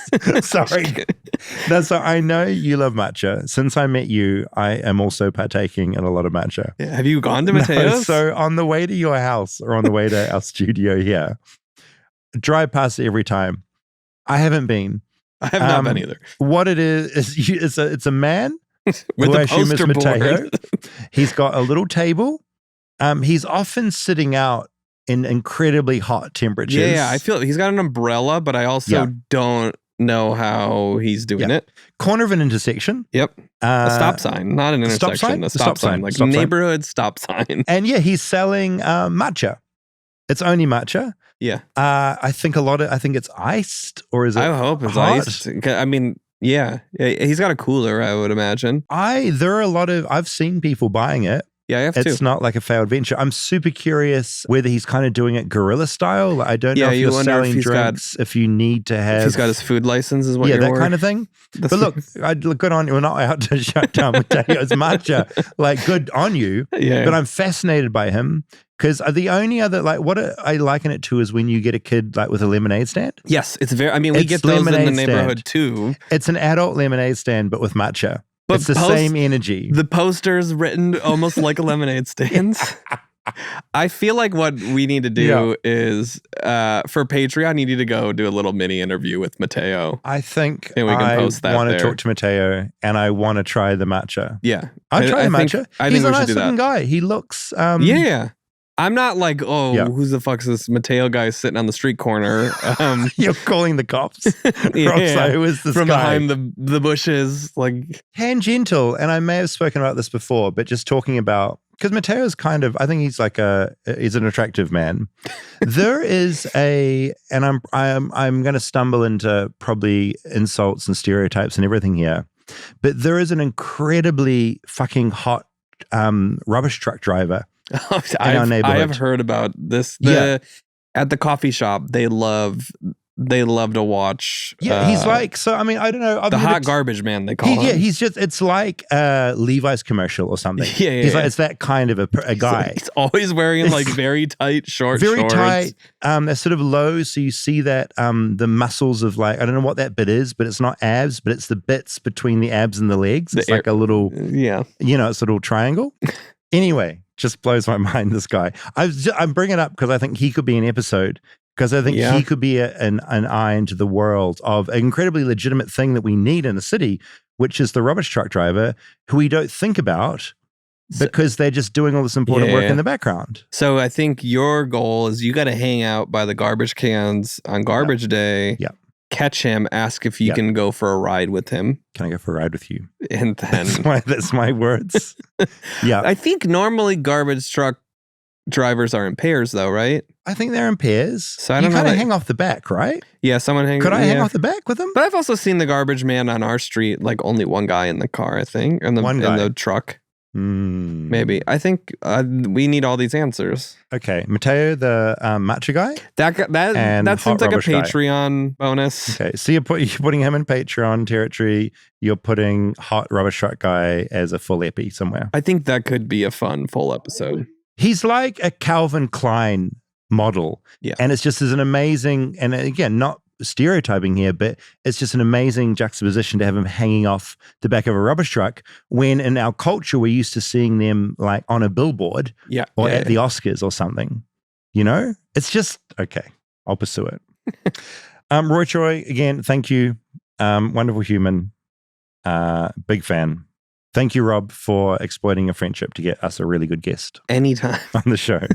Feedback, as always, flightlessbirdchat@gmail.com. It gets increasingly detailed and wonderful. Feedback primarily that I'm going to read out involves 2 episodes, Trains, which just aired last week. Yep. And we have a lot coming in from our Jehovah's Witnesses episode. Mm-hmm. So much. Train crashes, in case you Train crashes. did skip one. We didn't just do an episode on trains. No, that would be boring. If you haven't listened to Jehovah's Witnesses or Trains, I'm biased, but I think they're both great episodes. There was a really great bit of feedback on our Instagram account. Yeah, I know what you're talking about already. And they apologized. They're actually lovely. But it was a very reactive bit of feedback. And they basically said, this episode is so clearly, essentially, it's sort of like paid for by the car lobby because this is so anti-train. Yeah. Like this is blatantly anti-train. And I'm shocked and horrified by this. Yeah, I'm exaggerating it slightly, but it was pretty hardline. Yeah. That Big Motor was funding our anti-train episode. Hey, I would love Big Motor to be sponsoring the show because we would be making so much money. Yeah, Volkswagen wants to sponsor the next episode we do on train crashes. But no, there's a bit of other feedback about this, but essentially it was sort of just saying, look, trains are great. And riding on public transport, fantastic. We love it. Yeah, I think we both romanticize and do like train rides. My God. It was not about that. Rob and I are very pro train and concept of train, very anti the train companies not giving a shit about human safety. Yes. But to the person that did leave that comment, you were gracious and wonderful, and we commented back, and you also commented, and it's all fine. It was just very funny at the time. Yeah. We really enjoyed that. We were in the text chain about it, and it was it was a good laugh. Yeah, just being paid up by the car lobby is a really good concept. In the stories that people were writing in saying about putting pennies on the tracks, incredibly common. I will add incredibly common in New Zealand, where I kind of made out like it never happens in New Zealand. Happens all the time. Kelsey said, can confirm putting coins on a railroad track is still an American tradition in the Midwest. I'm from Michigan. My parents taught me, and I teach my nieces and my nephew. The tradition continues. Every time we hear a train go by overnight, we excitedly race over the tracks in the morning to find the coins we left behind. The coins have become collector's items that we show off at our family's cabin. Very cute. Where do you keep your coins? Do you have them somewhere? The boys have like a piggy bank. I think that's where our coins go. Kids still have piggy banks? Mine do. That's adorable. I had a piggy bank. They have no concept. Or Calvin kind of gets the value of coins now. Yeah, Vinny doesn't give a shit. Vinny, well, he doesn't know what it... No, I mean, wonderful. No concept of money. Brilliant. No, he had this coin. This is a plastic coin from school that has like a man's face on it. Mm-hmm. And he asked, like, you use that coin to get the man to do things for you, is what he thought it was. Because that's why his face was on there. I see. So it was almost like a genie that you find this man and he does 6 things for you with this coin. I wish money did this. Yeah. That would be so sick. He was trying to explain that to me this morning with the coin. He's trying to tell you. He's like, Dad, this is how this coin works. What if he's right? He might be. A lot of people wrote in about Brightline, which, if you don't know, is the most dangerous passenger train in the United States, according to a report released by the Miami Herald, July 15th, 2025. Brightline trains have killed 182 people since they began testing in 2017. All I'll say, if you're on Instagram, go to @BrightlineCrashTracker. Every time there is a death on a Brightline train, the account posts an alert, and I recommend going there. It's bleak, but it gets the horror across we're using a sense of humor, which I think is a really effective way to get across information sometimes, especially when something is so bleak. Where are they out of? Brightline is the only privately owned and operated intercity passenger railroad in the U.S. Development started as All Abroad Florida by Florida East Coast Industries. So started in Florida, began between Fort Lauderdale and West Palm Beach. It expanded, additional routes planned. This terminal is in Miami and Orlando, Florida. So it's just Florida, though? Look, I fear whenever I say it a fact, recently I get it wrong. Yeah. Okay. So I'm very worried. Hopefully someone can tell us where Brightline trains go. Yeah, I Is it feel just Florida. Is it just, but trains go a long distance. So it would be weird if it was only one it's state. a fact. It's just in Florida. All right, got it. Okay? Yeah. Heard it here first. Jerry wrote in, who's coming to our Salt Lake City live show. Thank you, Jerry. We'll see you there.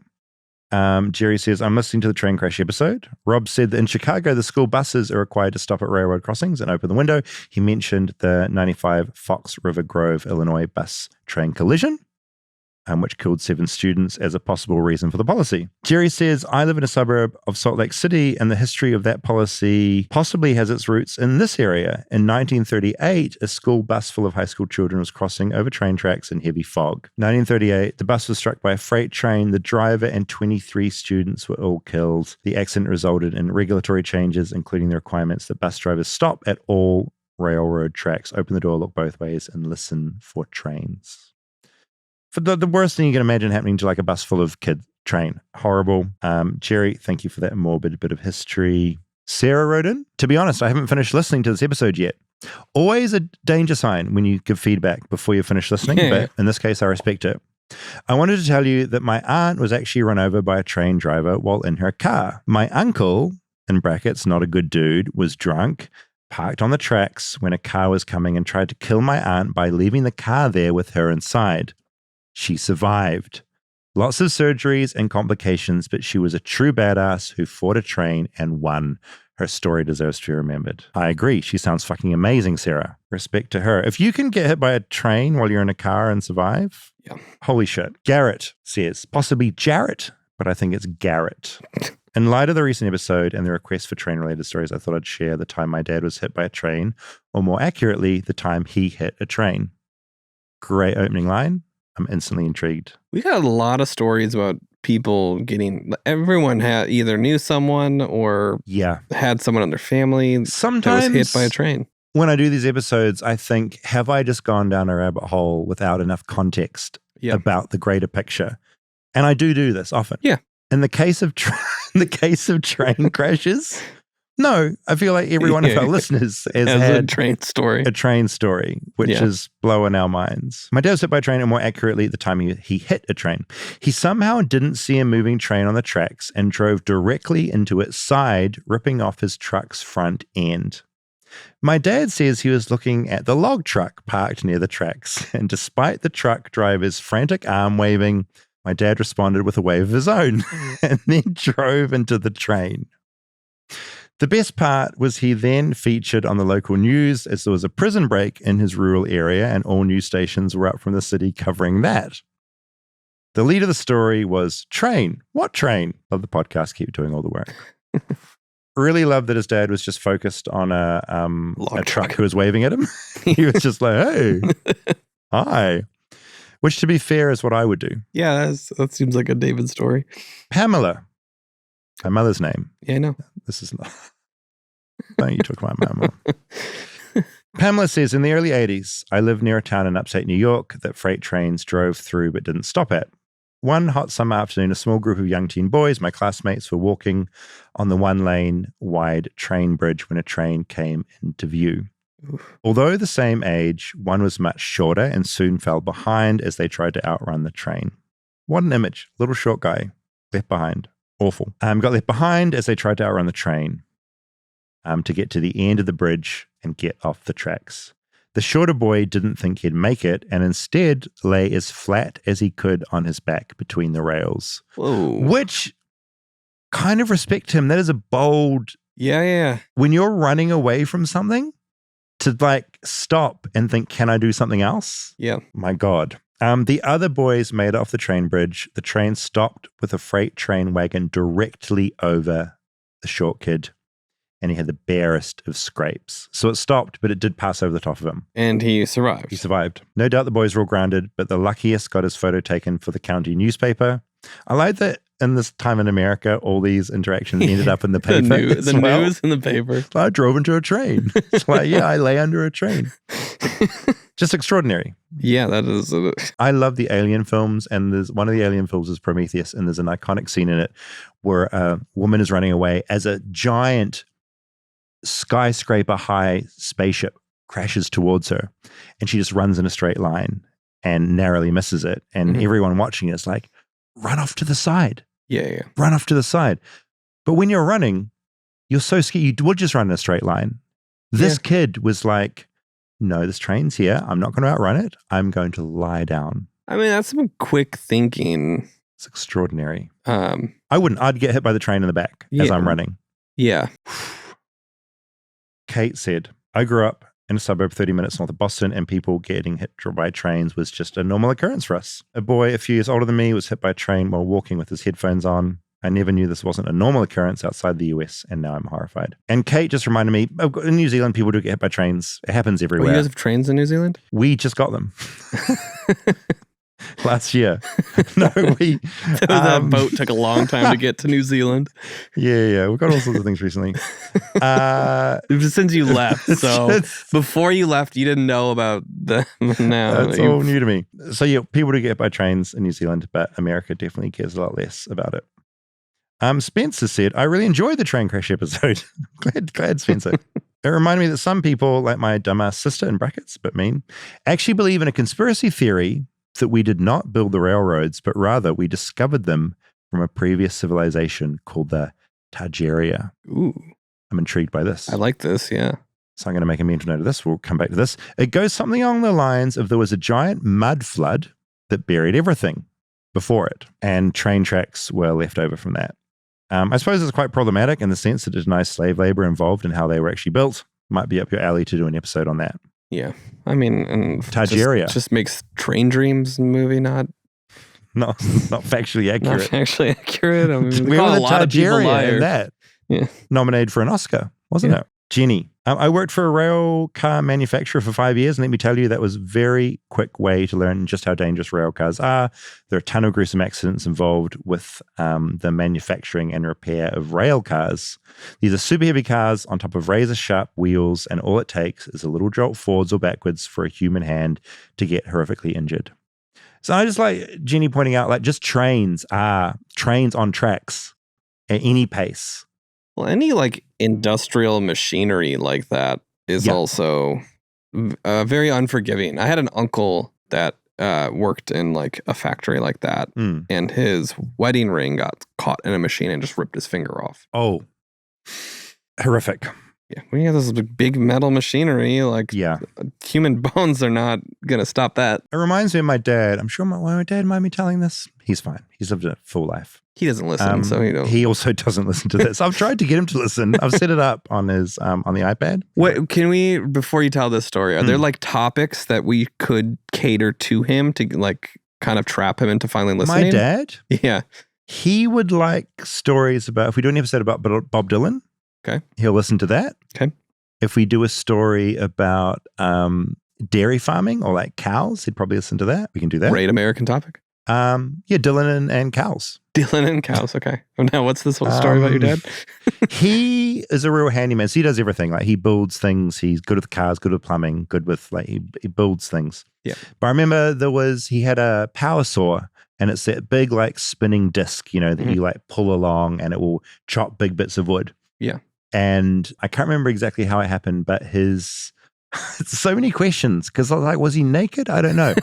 His testicle sack got drawn in and cut open by, I believe it was a bandsaw. Wait, what? So severed. So it wasn't chopped off, but his sack was compromised by a saw. And now I think about it, I never asked him at the time, like, how? Like, was it? Did it go through the pants? It must have gone through the pants. Was Pamela there? She was in the house. She wasn't by the something saw. Kinky and No, it wasn't a sex. No, he was like building. No, he wouldn't. No, because he wouldn't have been naked, because it would just cut through the clothing. I mean, maybe it was. I think we need a follow up on this story. Do we need to do an Alistair Farrier? I mean, episode? At least Patreon episode. Patreon special? But I just always remember thinking, it made me think about testicle sacks differently ever after, because I'm like, you can cut through that. No testicles were severed. None of the mechanics of it, purely the skin. And he just like openly shared this Yeah. Like I He wasn't going to cover it up. Like, he wasn't into it. He was embarrassed, but he wasn't going to like hide it. I do that. That's not like coming up like You'd tell me. Dinner time. Sure, I would You would tell your family. You would tell Natalie. Well, yeah, she would find out, but it's not like we're going to tell the kids this story. Yeah, they're too young. If your kids, how old was I when the testicle sac was severed? Maybe the testicle sac 16 or something? Okay, I guess you were old enough. I was old enough to know. And was he like bedridden for a bit? My dad is such a hard ass. Not a hard ass. He doesn't complain. Mm-hmm. I complain. You know this working with me. I complain. Yeah. Oh, endlessly. A lot. Relentlessly. He, fair. He doesn't complain. And so, no, he said it happened. Said my testicle sac got opened up, stitched up. It's back to fine. We won't talk about it again. And he never did. Okay, I think we need to talk about this again, though. Just Skylar. Skylar, I won't go into this because we're running over time, but she sent in actually, I'll read the beginning of it because I just think it's a really good counterpoint. It's kind of what the Instagram user was getting at. This one's a complaint email, says Skylar, but maybe one from a place of understanding as an American, ? Honestly, I thought Europeans would be 5 steps ahead of me on this complaint, but I checked the comments and have accepted the possibility that Europeans maybe don't listen to a podcast about in New Zealand and America. Car brain. That was a low blow. It was. She's going for it. As I read this, I'm I'm going to start by negging you. Yeah, no, it was a really good neg. Car brain, in quote marks, is a term used in transit enthusiast circles about the ways that car ownership shape people's view of the world and safety. It's framed by train lovers as a sort of insanity, but it's understandable. If you drive a car, issues that affect drivers affect you. It's the statistics drivers ignore that are more frustrating. That 40,000 to 45,000 US drivers die each year for reasons that have nothing to do with trains.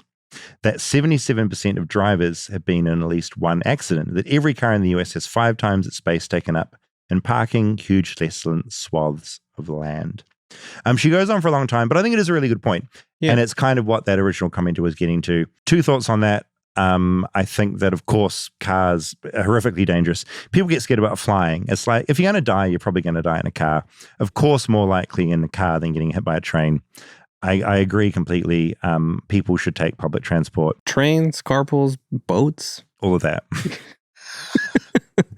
I try and take boats as often as I can. We need more canals in LA. Canals is my main form of transport. I came here tonight by canal. But at the same time, it's kind of, I see this as being a little bit of sort of whataboutism, where you do a topic and there's this thing of like, but what about this? Yeah. It's like, and I think she's got a good point, Skylar, and I completely understand it, and I think it's valid. At the same time, I also think a story about train companies' horrific negligence when it comes to safety is also worth highlighting. That story to me was more about capitalism and yes, big trains caring 100%. More about profit than safety. I don't think either one of us saying don't ride trains. Public transport, great. Yes. Ride trains, great.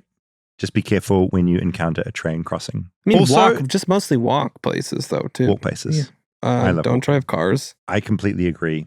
I love walking. You see me walking around a lot. Yeah. Sometimes you'll see me walking and you'll take a secret photo of me walking and send me a photo. Yeah. Okay. Look, I know there's a lot of feedback, but I find this really informative and interesting. Jehovah's Witnesses. Yep. So we did hear from a lot of Jehovah's Witnesses. So we have more Jehovah's Witnesses than I thought listening to the show. Yeah. Most of you incredibly polite, reasoned. That's great. The main complaint, as I expected from members of the religion, was you didn't talk to anyone from this religion and you only told negative stories about the religion.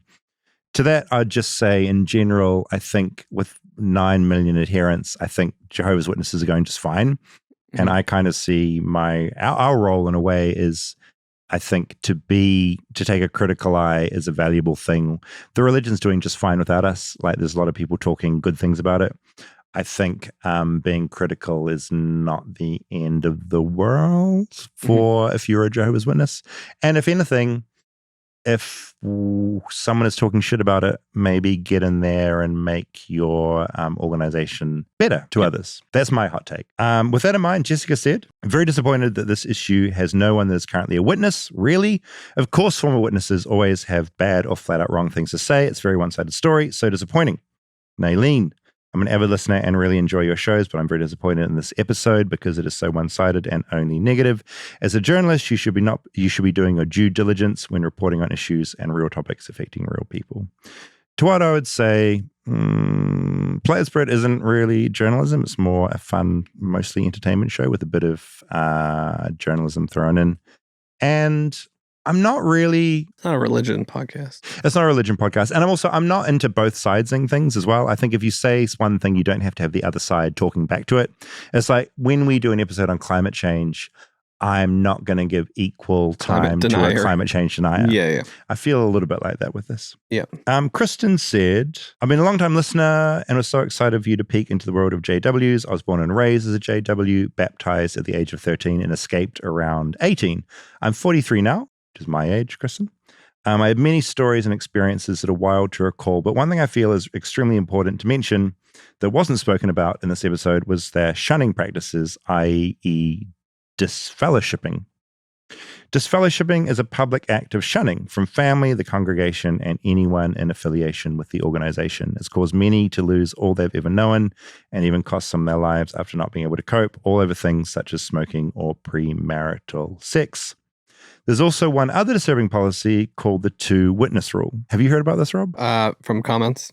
Yeah. So basically, if an individual has experienced abuse, for example, their claim has no merit unless having been witnessed by at least two other JWs.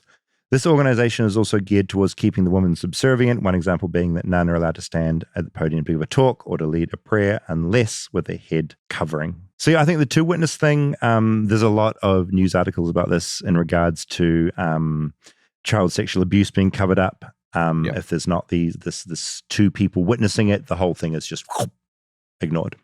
So I think that's really important and something we missed. So maybe part 2 at some point. I'm into this. I'm overwhelmed by feedback. Really quickly, in regards to calling San Francisco San Fran, Bridgetta wrote in. Great name. I believe Bridgetta is from New Zealand, where I'm from. US listeners might hate to learn that there's a popular music venue in Wellington, our capital, called San Fran. It comes from the business that was its original building, a massage parlor called the San Francisco Bathhouse. So many New Zealanders may say San Fran because I've been to that music venue. It's great. So you're blaming the music venue now? I blame the music venue for my inappropriate shortening of San Francisco. So any emails about the shortening direct to the music video instead of flightlessbirdchat@gmail.com. Yeah. Complain to the music venue. Great venue. Georgette says, hello, Rob and Bravett. You missed the opportunity to talk about Prince becoming a JW later in life. I had no fucking idea about this. Did you know this? No. Can you imagine Prince knocking on your door with pamphlets? It happened to a friend of mine. Bodyguards limoed the whole bit. Wow. If that story is true, holy shit. Yeah. That's amazing. Imagine your musical hero turning up to convert you, not to their music, I'm sure but to their religion. His conversion rate was very high. It'd be amazing. Yeah. You're going to turn him down? Blows my mind. I love Prince. Very quickly, a fact check. Stephen wrote in, on the recent train crashes show, a listener suggested bourbon. I love that topic. But they were incorrect. You don't have to be in certain parts of Kentucky to make a spirit-labeled bourbon. The U.S. government has recognized bourbon as a distinctive product of the U.S., so it can be made anywhere in the U.S. So apparently, what I said a few weeks ago, full of shit. It happens. Don't have to be in Kentucky. What was that? It happens. What was that? It happens sometimes. Sometimes. Yeah. You're a human. I'll be known to be a flawed human being. Thanks for listening as always. Flightlessbirdchat@gmail.com. Very keen to hear your food truck stories. Again, if you want the dates and locations of our Flightless Bird meetups in the cities we're doing live shows in, come and join our Patreon, patreon.com/flightlessbird. Speaking of. And we'll have an interview with Mateo, I think, on there soon. So go join us and Mateo. Yes, please. On Patreon. Thanks for listening as always. Like and subscribe. See you next week.